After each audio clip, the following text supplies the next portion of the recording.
তো বন্ধুরা দেখুন, এখানে আমি ঘি বানাচ্ছি। এই দুধের ছালিটা 1 মাস ধরে জমা ছিল, মিক্সির জারে পিষে এরকম এক ডেকচি জলে দিয়ে এই যে মাখনটা বার করে একটা কড়াতে জাল দিয়ে দেবো, বাস ঘি তৈরি হয়ে যাবে।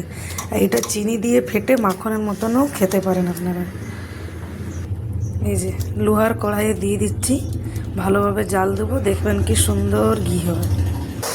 তো এখানে দেখুন কি সুন্দর ঘি ফুটছে, অনেকটা এটার থেকে ঘি হবে, 1 বাটি। শুধু এমনি চালাবার আছে, আর কিছু করার নেই, যেমন কড়াতে না লেগে যায়। তো দেখুন কি সুন্দর ঘি বানানো হয়ে গেছে। ঘিটাকে একটা বাটিতে আমি ছেঁকে নেবো। এই যে এখানে একটা চা ছাঁকনি নিয়ে নিয়েছি, তো বাটি রেখে নিয়েছি, ছেঁকে নেব। দেখুন যে শটটা আমরা বাচ্চারা না খেলে ফেলে দিই, সেটার থেকে 1 বাটি ঘি তৈরি হয়ে গেল। হ্যাঁ, জমিয়ে জমিয়ে ফ্রিজে রেখে দিতে হবে একটা বাটিতে। তো দেখুন 1 বাটি হয়েছে। এটা ঠান্ডা হলে একটা কাচের জারে ঢেলে রেখে নিতে হবে। আর জানেন, ছোটোবেলায় যখন আমার ঠাকুমা ঘি বানাতো, আমরা এটা দিয়ে মুড়ি মেখে খেতাম, খুব সুন্দর লাগতো কিন্তু খেতে।